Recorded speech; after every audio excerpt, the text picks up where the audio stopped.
good morning friends and welcome back to another vlog of Adjet Parivarik channel. It's a brand new day and a brand new vlog. তো সকাল সকাল উঠে পড়েছি আজকে প্রচুর ব্যস্ত, যেহেতু মায়ের জন্মদিন আছে তার জন্য রান্না বান্নার দিকেও চলে গেছে। আমাদের দুজনেরই এখনও কারোর চা কিছু খাওয়া হয়নি। এদিকে দাদা আমাকে একটু হেল্প করে দিচ্ছে গাড়ি বাইক এগুলো ধোয়ার জন্য, কেননা পুজো দেবো, নিজেরাই দেবো, ঠাকুরমশাই ডাকবো না, নিজেরাই দেবো। কিন্তু দেখো বাইক পরপর লাইন দিয়ে দাঁড় করিয়ে দেওয়া হয়েছে। এদিকে গাড়িটা এখন একটু দাদা ধুয়ে দিচ্ছে, রেডি করে ফেলছি সব, রেডি করে তারপর একটু পরে পুজো দেবো, সবই তোমার সাথে শেয়ার করবো। চারিদিকে প্রায় 3-4টে বক্স বাজছে, জানি না কতটা আওয়াজ তোমরা পাচ্ছ, এতে তো নয়েজ ক্যান্সেলেশন আছে, আশা করি বেশি পাবে না। তো তার চোটে মানে কোন গান ছেড়ে কোন গান শুনবে মাথা খারাপ হয়ে যাওয়ার জোগাড় এখানে কালকে থেকে লেগে রয়েছে। কন্টিনিউয়াস গান বাজনা চলছে, তারই মধ্যে আমরা আমাদের পুজো দেবো আর ব্লগ করছি আর তোমাদের সাথে সব কিছু শেয়ার করছি। সাথে থাকো, সঙ্গে থাকো, সারাদিনটা সব কিছু দেখতে থাকো, যা যা হতে চলেছে সব কিছু শেয়ার করবো। তো আশা করি তোমাদের ভালো লাগবে। লাইক শেয়ার কমেন্টের মাধ্যমে আমাদেরকে অবশ্যই সাপোর্ট করো। এই দেখো পরপর বাইকগুলো দাঁড় করানো সব, আর ওদিকেতে গাড়িটা পরিষ্কার করা হচ্ছে এখন, হওয়ার পর তারপরে স্টার্ট করবো সব কিছু। চলো আজকের দিনটাকে শুরু করি। একটু রসরাজেতে চলে এসেছি গপু সোনার জন্য মিষ্টি নিতে যাই, ভালোই ভিড় আছে মনে হয়, গিয়ে ফাঁকতাল বুঝে মিষ্টি টিষ্টি নিয়ে এখান থেকে গপু সোনাকে গিয়ে দিই। প্যান্ডেলের সামনে যে ছেলেটি হাতে একটা কার্ড ধরে গান গাওয়ার মতন করছে, ছেলেটি একটু মানসিক বিকারগ্রস্ত, তো এখানেই আশপাশেই থাকে দেখি, তাই এখানটাতে ওরকম করছে দেখে একটু তোমাদের সাথে শেয়ার করলাম। এইবার আমার গাড়ি পুজো দেওয়ার পালা। তো ওই নারকোলটা রেখে গেছিলাম, নারকোলটা নিয়ে যাই, নিয়ে গিয়ে সব কিছু রেডি করে একে একে গাড়ি পুজো দিই, বাইক পুজো দিই। তোমরা দেখতে থাকো। ওদিকে জেনারেটারও আছে, গাড়ি বাইকটা দেওয়া হয়ে যাওয়ার পর ওদিকে জেনারেটার পুজো দেওয়ার জন্য যাব। আপাতত আগে গাড়ি বাইক পুজো দিয়ে নারকোল টাকল ফাটিয়ে এদিকের পাটটা মেটাই। ও রান্না বান্নায় ব্যস্ত আছে, তাই জন্য এখানটাতে নেই। আর এদিকে বাবা রয়েছে আমার সাথে, আর মা ওপাশটায় আছে মনে হয় আসবে, আর দাদাও এদিক ওদিক কোথাও একটা রয়েছে। যাই হোক আমি আপাতত স্টার্ট করি। বাবা ওই যে দেখতেই পাচ্ছি স্টার্ট করছে, কোথায় কি দিবি না দিবি, আগে শুরু কোথা থেকে করবি, তো তাই করছি। খুব ভালো আমি পুজো দিতে পারি না, তবে হ্যাঁ মন থেকে দিতে পারি। মন থেকে যেটুকু করার করছি, হয়তো ভুল ত্রুটি থাকতে পারে, যদি তোমাদেরও দেখে কোনো ভুল ত্রুটি মনে হয় তো ক্ষমা করো, কিছু করার নেই। ঠাকুরকে আগেই বলে নিই যে আমার ভুল হতেই পারে, আমি অত কিছু জানি না নিয়মকানুন, কিন্তু মন থেকে যেটুকু মনে হয় সেটুকু করার চেষ্টা করি আর পুজোটা ভালো করে দেওয়ার চেষ্টা করি।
আজকের ব্লগটা আমি এখান থেকে শুরু করতে, যেমন তোমাদের বলেছিলাম যে আজকে একটা স্পেশাল দিন, সেটা হলো বিশ্বকর্মা পুজো প্লাস হলো গিয়ে আমার শাশুড়ি মার বার্থডে।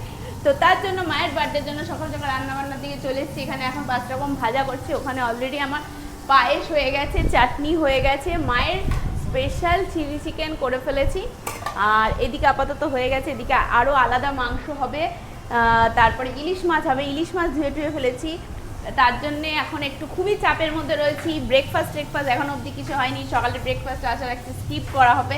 তো এই হচ্ছে ব্যাপার। তাই আজকে মানে বিশাল একটা আয়োজনের ব্যবস্থা হয়েছে, যেহেতু একদিকে রয়েছে বিশ্বকর্মা পুজো, বুঝতেই পারছো, ও গাড়ির পুজো করে নিল, সেটা নিশ্চয়ই তোমরা দেখেছো। গাড়ি পুজো করে তোমাদের দেখালাম, আর এই ওই রান্নার ব্যস্ততার জন্যই ওকে বারবার রিকোয়েস্ট করলেও আর যেতে পারলো না। কিছু করার নেই, আর হুট করে বললে তো হয় না, তাহলে এই জায়গাটায় তাহলে অন্য কাউকে থাকতে হবে। তাই সেরকম তো লোকজন এখানে নেই যে রান্নার এদিকে কেউ থাকবে বা আমাকে একটু হেল্প করবে। তার জন্য হয়ে গেছে একার পরে হলে যা হয়। তো না আছে আমার কোনো কাজের লোক, না আছে আমার কোনো হেল্পিং হ্যান্ড, তো নিজেকেই করতে হবে। তার জন্য সব দিক তো একসাথে সামাল দেওয়া যাবে না, সুতরাং একদিক তো ছাড়তেই হবে। তো এই হচ্ছে আপাতত ব্যাপার। তো এগুলো সেরে টেরে নিই, তারপরে পুরো তোমাদের সাথে কথাবার্তা হবে। আরও কিছু দেখাতে পারলে অবশ্যই ও দেখাবে, কিন্তু আমার সেভাবে থাকা হবে না, কাজ বাজের মধ্যে, এইটুকুই বুঝতে পারছো, এইটুকুই হচ্ছে বলা। তো চলো সারাদিনটা কি হতে চলেছে তোমাদের সাথে শেয়ার করছি, সাথে থাকো, সঙ্গে থাকো, লাইক শেয়ার কমেন্টের মাধ্যমে, সাবস্ক্রাইবের মাধ্যমে আমাদেরকে আরো অনুপ্রেরিত করো। আর কি বলবো, এইটুকুই বলার, তাই তো? চলো তুমি রান্না করো, আমি একটুখানি ব্লগটাও এডিট করি, যাতে আগামী মানে গতকালের ব্লগটা যাতে ফ্রেন্ডসরা দেখতে পারে। আজকে একটু রোদ্দুর উঠেছে, তাই জন্যে জামা কাপড়গুলো শুকোতে দিয়ে এসেছি, তাড়াতাড়ি শুকিয়ে যাক। আশা করি আজকে আর বৃষ্টি হবে না। মেঘ মোটামুটি আকাশ পরিষ্কার আছে, হালকা হালকা কাটা কাটা মেঘ আছে, আশা করি বৃষ্টি হবে না। দেখা যাক, সব মেলে দিই এখন তাড়াতাড়ি। দেখো এখন আমার বউ আমার ফেভারিট ইয়াম ইলিশ মাছ করছে এর ভেতরে। যা স্মেল ছেড়েছে না, স্মেলটা তো তোমাদের সঙ্গে শেয়ার করতে পারছি না। ও বেচারি খেটেই যাচ্ছে সকাল থেকে, এখনও ব্রেকফাস্টও করেনি, কিচ্ছু করেনি, আমিও করিনি, আমিও করব। দেখি ওর সাথে এবারে এটা হতে থাক। এখানে মাংসটা হচ্ছে, ও স্নানে গেল, মায়ের তো খাওয়ার টাইম হয়ে যাবে এক্ষুনি, তোমরা জানোই মা আগে খায়। তারপর আজ বার্থডে, তো ও স্নানটা সেরে এসে তারপর সব খাওয়া দাওয়া বেড়ে দেবে। আর এদিকে কী হয়েছে আমি একটুখানি দেখাই তোমাদেরকে, চলো দেখি। আমিও জানি না কোনটাতে কী আছে। এটা তো চাটনি, ফার্স্টেই চাটনি খুলে ফেললাম। আচ্ছা, এদিকে দেখো 5 রকমের ভাজা, দেখতেই পাচ্ছ। আর তাছাড়া এখানে দেখি কী আছে, এখানেতে মায়ের স্পেশাল একটু চিলি চিকেন মতন করে দিয়েছে। আচ্ছা, তারপরে এদিকে তো দেখি, এদিকে ইলিশ মাছ দেখতে পাচ্ছ। আর তার সাথে আর কিছু কি আছে এখানেতে না, এটা মনে হয় আগের দিনের সোয়াবিনের তরকারি বা কিছু রয়েছে, এই সব হয়েছে। আর ওদিকে মাংস হচ্ছে মায়ের জন্য। ও এখন খাবার দাবার বাড়ছে, এই যে 5 রকমের ভাজা দিয়েছে, মাঝখানে মনে আছে ভাত, আর ওদিকে বাকি সব তো কী হয়েছে তোমাদের দেখালামই, সব রেডি করছে এখন একে একেও। ওই মনে থাকে না আমার, জানোই তো আমার একটু স্মৃতিশক্তিটা কম। এদিকে একটু স্পেশাল চিলি চিকেন, আর ওদিকেতে আছে ইলিশ মাছ, ওদিকে আছে চাটনি, এইসব দিয়েই দেবে আর কি এখন রেডি করে সব গুছিয়ে। মাকে সব খেতে দিয়েছে, এখনই মাকে ডাকবো, খেতে বসাবো, হ্যাপি বার্থডে পালন করবো। মায়ের জন্য কিছু গিফটস আছে, সেগুলোও দেবো। হ্যাঁ বলো, দাও, এই যে মায়ের হ্যাপি বার্থডে, মা বসে গেছে, মা হ্যাপি বার্থডে। খাওয়া দাওয়া শুরু করো।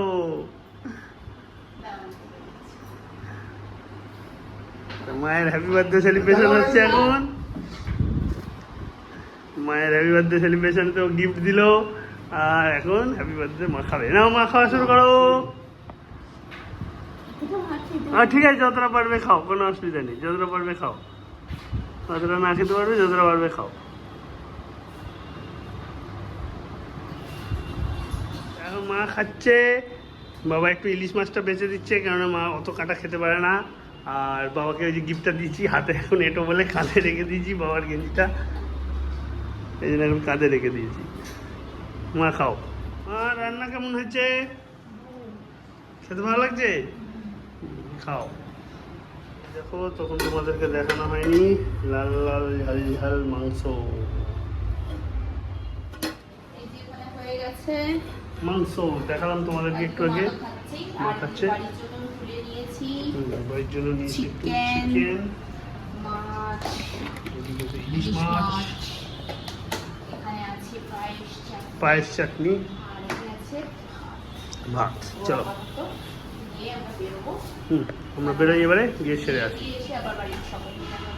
খাওয়া দাওয়া করবো। যেমনটা তোমাদেরকে বললাম, চলে এসেছি দুজনেই, এবারে ভেতরে প্রবেশ হবেই, তারপরে সব ডেলিভার হবেই, তারপরে বাড়ি যাওয়া হবে। ঘুমাচ্ছিল, যা বাবা তুলে নেই বাড়িতে মায়ের ওখান থেকে, এখন চেঞ্জ করো না, চলো একবারে খেয়ে নেবো। হ্যাঁ না না না একসাথে এই পরেই থাকো, এখন একসাথে সবাই মিলে খেয়ে নিই, খাওয়া দাওয়া সেরে নিয়ে দেন তারপরে ও একটু রেস্ট নিক, আমি একটু অফিসের কাজগুলো এগোই। সকাল থেকে অনেক পুজো হলো, এবার একটু অফিসের কাজ করা দরকার। বাবাকে আর দাদাকেও খেতে দিয়ে দিয়েছে, বাবার অনেক দূর খাওয়া হয়েও গেছে, তোমাদের দেখা দাদা একটু দেরি হয়ে গেছে আমাদের। তো দাদা আর বাবা খাচ্ছে এখন দুজনে বসে, দুজনে খাওয়া দাওয়াটা সেরে নিক, তারপরে আমরাও দুজন বসবো। আমাদেরও দুজনে খেতে বসে গেছি, ভাত আর ভাজা নিয়ে নিয়েছি, আর মাংস দুপুরবেলায় খাবো না ডিসাইড করেছি, ইলিশ মাছ দিয়ে খেয়ে নেবো। বাবাও তাই খেলো, দাদাও তাই খেলো, সবাই শুধু ইলিশ মাছ দিয়েই আজকে ভরপুরটা খেয়ে নিয়েছে, আর কেউ মাংস টাংস খায়নি। তো আমরাও তাই করবো, এখন ভাত দিয়ে ইলিশ মাছ দিয়ে খাবো আজকে, নো ডায়েট। জিমে চলে আসলাম, ওর মাথা ব্যথা করছে খুব দুপুরবেলার থেকে, তাই একটু রেস্ট নিচ্ছে। আমি তো এই জিমেতে একবার দেখতে চলে আসলাম কিরকম কি পুজো হয়েছে না হয়েছে, তখন তোমার সাথে শেয়ার করে চলে যাবো আমি এক্ষুনি। জিমে এসে যা জানতে পারলাম আর দেখতে পারলাম যে পুজো এখনও হয়নি। দেখো এখানটা কি সুন্দর করে সব সাজিয়ে গুছিয়ে রেখেছে।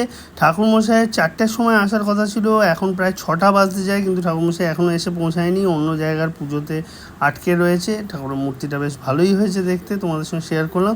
তো তাই জন্যে আমি এখন জিমে এসে এদিক ওদিক ঘুরছি। কিছু কিছু লোক রয়েছে, রোহিত রয়েছে, দাদা রয়েছে, আরও কয়েকজন রয়েছে জিমের মেম্বাররা, কিন্তু মোটামুটি ওভারঅল ফাঁকাই। এবার হয়তো সন্ধ্যেবেলার দিকে যারা জিম করতে আসে তারা একে একে আসবে। ওই যে দাদা বসে আছে, আরেকজন মেম্বারও বসে আছে জিমে, আর ওই পাশটাতে দিদি রয়েছে, দিদি শাড়ি ঠাড়ি পরেছে, দেখলাম বেশ ভালোই লাগছে। ওই যে রান্নাঘরেতে দিদি রয়েছে, দিদি ঠাকুরের বাসনপত্র সব ধুয়ে ঠুয়ে রাখছে, যাতে ঠাকুরমশাই এলে সব হাতে হাতে পেয়ে যায়। আর এদিকেতে রোহিত বসে রয়েছে, আরও একজন মেম্বার বসে রয়েছে। তো দেখতেই পাচ্ছ জিম মোটামুটি ওভারঅল ফাঁকা, সেরকম কেউ নেই।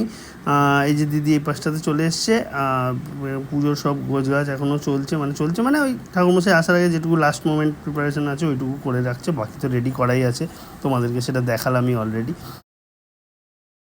জিম থেকে আমি ফিরে গেছি, তোমাদেরকে তো সব দেখালামই। ওই সবে ঠাকুরমশাই এসছে, পুজো শুরু হচ্ছে, ছোট্ট করেই হচ্ছে। তা মোটামুটি কিছু জন এসে হচ্ছে, কিছু মেম্বার আমি যখন বেরোচ্ছিলাম তখনও ঢুকলো। তো যাই হোক জিমের ওগুলো হোক। আর আজকে তো এদের অ্যাকচুয়ালি বান্ধবীরা মিলে সব সিনেমা দেখতে যাওয়ার প্ল্যান ছিল, আমিও তার মধ্যে যুক্ত ছিলাম। কিন্তু কথা হচ্ছে ওর এই সকাল থেকে খাটাখাটনি করে মায়ের এইসব রেডি টেডি করে করে শরীরটা হঠাৎ ছেড়ে দিয়েছিল, দিয়ে দুপুরবেলায় অগরে ঘুমিয়েছে। আমি তো কাজও করছিলাম, একটু রেস্টও নিচ্ছিলাম, তো ও অগরে ঘুমিয়ে বিকেলে ওঠার পর থেকে বলছে মাথা যন্ত্রণা করছে। আর আমাদের এখানে এত গান বাজছে চারিদিকে, তোমাদেরকে তো অলরেডি ভিডিও শেয়ার করেছি, দেখে বুঝতেই পেরেছো নিশ্চয়ই। তো চারিদিকে এত গান বাজছে, মাথা যন্ত্রণা করারই কথা। তো এইসব হচ্ছে, তার মধ্যে আমি তাও জোর করে শুয়ে ছিল, ভালো লাগছিল না ওর কিছু, তা জোর করে তুলে বললাম চলো একটু বাইরে গিয়ে বসবে, আমি চা করে দিলাম, চা খেলো। বাইরেও এখনও মাইক বাজছে ঠিকই, কিন্তু তাও কতক্ষণ ঘরের মধ্যে থাকবে, তাই জন্য বাইরে নিয়ে গেলাম। বাইরে এখন একটু বসে আছে, তোমাদেরকে দেখাচ্ছি একটু পরে নিয়ে গিয়ে। তাও মাথাটা যন্ত্রণা করছে, দেখি তার জন্য একটু দরকার হলে পিস অসমঞ্জস একটা দিয়ে দিই, তাতে যদি একটু রিল্যাক্সেশন পায়। আর তারপর কালকেও এক্সারসাইজ করেছে, এত রিটার্ন খাটিয়েছে, পিঠগুলো একটু ব্যথা হয়েছে, তা সেগুলো ভালো, সেটা তো ঠিক আছে, পিঠে ব্যথা ওটা স্বাভাবিক ব্যাপার, কাজ ওয়ার্কআউট করলে তো হতেই পারে। ওটা নিয়ে ফ্যাক্টর না, ফ্যাক্টর হচ্ছে ওর মাথার এইখানটা পুরো ফাটছে আর এই জায়গাগুলো যন্ত্রণা করছে, সেটাই একটু কষ্ট হচ্ছে। তো যাই হোক একটু দেখি পিস অসমঞ্জস একটা দিই, তাতে যদি কমে। আর বাইরে আপাতত বসলো, আজকে ঘুরতে যাওয়ার প্ল্যানটা তো আর কিছু হলো না, সব ক্যান্সেল। যাই হোক মোটামুটি ভালোভাবেই কাটলো দিনটা, সবই তো শেয়ার করেছি, তোমরা দেখেছোই। আর জিমেতে যেরকম প্রোগ্রাম হচ্ছে হোক, এখন আর যাবো না জিমেতে, বাড়িতেই এখন বসে একটু রিল্যাক্স করি। বাবা মাও ওদিকে একটু রিল্যাক্স করছে, তারপরে আবার কালকে যেরকম যা হওয়ার হবে। আপাতত যাই, আমিও একটু বাইরের দিকে যেমনটা তোমাদেরকে বললাম, বাইরে বসে রয়েছে, রেস্ট করছে। আর একটুখানি ওষুধ এনে দিলাম, খাক, এনাও ধরো জল, এনাও ধরো ওষুধ, খাও, দেখো তাতে যদি একটু কমে। এখন খেয়ে বসে রেস্ট করে। আর গান তো চলছে, তোমরা হয়তো শুনতে পাচ্ছ, যতই নয়েজ ক্যান্সেলেশন থাক তাও আশা করি গানের আওয়াজ ঢুকছেই, ঘুম করে বাজছে রীতিমতন। মানে এইসব দিনগুলোতে যে কী হয় আমাদের এখানে, সে তোমাদের বলে বোঝাতে পারবো না, যাতা অবস্থা। একসঙ্গে 3-4টে বক্স। আজকে তো অনেক কিছুই প্ল্যান ছিল, কিন্তু সেভাবে কিছুই হলো না। অনেক কিছুই ভেবেছিলাম, যে বুঝতেই পারছো যে আজকে শাশুড়িমার বার্থডে ছিল, সারাটা দিন বিশ্বকর্মা পুজো, গাড়ির পুজো টুজো ছিল, আমি তো এদিকে তেমনভাবে আসতেই পারিনি। কিন্তু একটু ইচ্ছে ছিল যে বাইরে বেরোবো, যখন অনেক কিছু করার, যে আমাদের বন্ধুদেরও একটা প্ল্যান ছিল যে আমরা সবাই মিলে একটুখানি মুভি দেখবো সবাই। তারপরে অনেকেই না বলেছে, অনেকে অনেক জায়গায় যাবে। তারপরে কারো ছেলেমেয়ের পরীক্ষা আছে আগামীকাল, তো সেই হিসেবে আমরা ক্যান্সেল করলাম। তো আর একটা বান্ধবীরও প্রবলেম পড়ে গেল হঠাৎ করে, তো ক্যান্সেল করলাম। তো সেই ক্যান্সেল করার পর দুজনে মিলে ভাবলাম যে তাহলে একটু বেরোবো, বেরিয়ে একটু শপিং টপিং করবো। সেটাই দুপুরবেলায় দুজনে মিলে শুয়ে আলোচনা করছিলাম। তারপরে হঠাৎ এত মাথা যন্ত্রণা করতে শুরু করলো না আমার, যে আর বেরোনোর ইচ্ছেটাই চলে গেল। মানে আমার এবার ভাগ্যটা এতটাই খারাপ, কি আর বলবো তোমাদেরকে, যে এমনি তো হয়ই না। তোমরা দেখেছো যে সারা সপ্তাহ পড়ানো থাকে, তারপরে যাও বা শনি রোববার টাইম, সেই রোববারগুলো হয় না। তো পুজোর কেনাকাটা বলে তো কিছু একটা করতে তো হবে। এবারে তেমন কোনো শপিং আমরা করছি না, কেননা দুজনে মিলে একটা বড় কাজে আমরা হাত দিয়েছি। তো সেইটার জন্য একটু শপিংটাকে একটু নিমজ্জিতভাবে রেখেছি। তবুও যেটুকুটা না করলেই নয়, তোমরা জানো পুজোর আগে ঘর দৌড়, বাড়ি সকল কিছুই একটু পরিষ্কার পরিচ্ছন্নতা আর একটু নতুনত্ব রাখতেই হয়। তো সেইটাকে মাথায় রেখে তো কিছু তো কেনাকাটা করতেই হবে, না বললেও করতে হয়। তাই সেইটা ভেবেই দুজনে মিলে ভাবছিলাম। কিন্তু এই যে কি বলবো, আর অন্যান্য দিনে কি হয়, বৃষ্টি বাদে বাদ, মানে এমন করে না বৃষ্টিটা, তখন আর বেরোতে পারি না। এই আজকে যাও বা বেরোবো ভাবলো, এত মাথা যন্ত্রণা করছে যে আমার সত্যি খুব কষ্ট হচ্ছিলো। লাস্টেও আমাকে একটা 650 ক্যালপল দিল, তা সেটা খেয়ে একটু জোর করে আমাকে বাইরে এনে বসালো। আমি বললাম বসবো না, তো বলছে না, এভাবে শুয়ে থাকলে আরও ব্যথা করবে। তো বাইরে এসে বসলাম, আরও দুজনের জন্য দুটো গ্রিন টি করে আনলো, তা সেটা খেলাম দুজনে মিলে। খেয়ে আবার ওইদিকে বসে বসে দুজনেই কথা বলছে। ওইদিকে দাদাও খুব ঘোরাফেরা করছে, খুব চিন্তায় রয়েছে। ওর বাড়ি বর্ধমান, তোমরা জানোই। তো ওদের ওদিকে ডাকি এই বৃষ্টিটা যেটা হলো কন্টিনিউ চললো, ওতে মারাত্মক হারে জল হয়েছে। এখন মানে আবার যদি বৃষ্টি হয় তো ওদিকে বন্যা হওয়ার চান্স খুবই রয়েছে। তো বারবার সকলকে ফোন করছে, বাড়ির এদিক ওদিক যত আত্মীয় স্বজন রয়েছে সবার খবরাখবর নিচ্ছে, তাই একটু চিন্তাতে রয়েছে। তো এই হচ্ছে ব্যাপার স্যাপার চললো। তবুও তারপরেও আমাদের আর একটা প্ল্যান করেছিলাম যে যা শপিংটা তো নয় এই হলো, তো চলো মাকে নিয়ে একটুখানি বাপিকে নিয়ে আমরা বেরোবো, রাতে ডিনার করে বাড়ি ফিরবো। কিন্তু ওই যে আমার শাশুড়ি মা কোথাও যেতে চায় না, সেটাও উনি খাবে না, মানে হোটেলে গিয়েও খেতে পারে না, মানে ওনার কেমন একটা জানি লাগে বলে।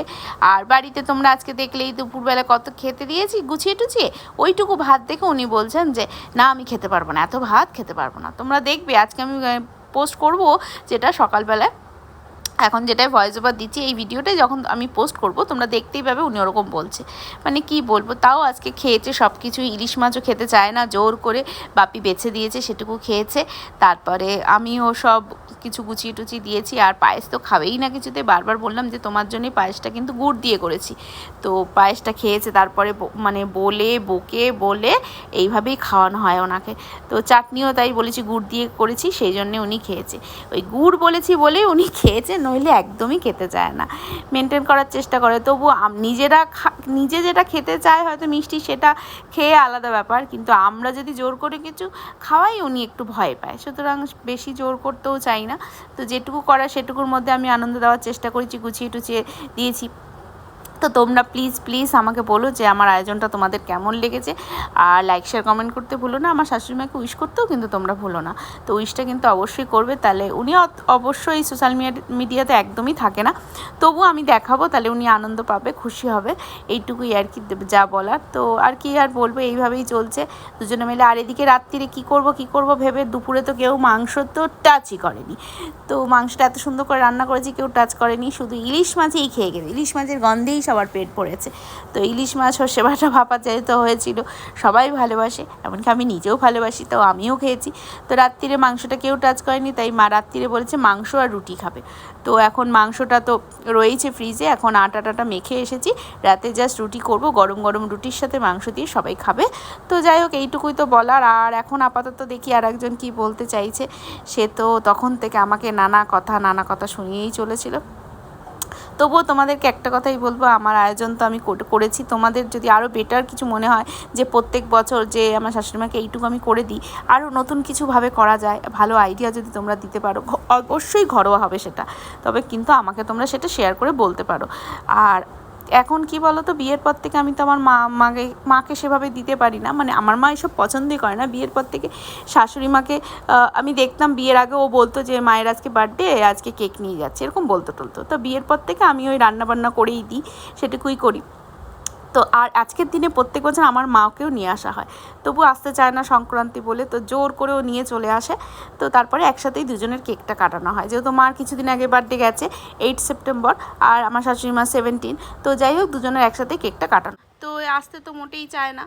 তো এবারও বলা হয়েছিল, কিন্তু এই রিসেন্টলি এত বৃষ্টি টিষ্টি হয়েছে না, বাড়িতে আমাদের জল জমেছিল, তো সেই সব জলে পায়ে পায়ে লেগে লেগে মার ভীষণ বাতের ব্যথাটা বেড়েছে। তার জন্য আমিও আর বিশেষ জোর করিনি, জোর করলে আবার হিতে বিপরীত হয়ে গেলে খুব মুশকিল হবে, তখন কথা শোনাবে। এই হচ্ছে, তাই এভাবেই এবার মানে একটু মন মরা হয়েই গেল। আর এবার তো মাকেও গুছিয়ে টুছিয়ে দিয়েছি, তোমরা দেখলেই কিছুদিন আগে, তাই শাশুড়ি মারটাও দিয়েছি। তো মা তখন অবশ্যই বলে নিয়েছিল যে তুই কিন্তু শাশুড়ি মারটা অবশ্যই করিস, ভুলিস না যেন। আমি সে তো মায়েরটা প্রত্যেকবারই করা হয়, শাশুড়ি মারটা আমি প্রত্যেক বছরই করি। মায়েরটাই 2 বছর ধরে মাকেও একটু দিয়ে আসছি, তাই মাও একটু খুশি খুশি হচ্ছে মনে মনে।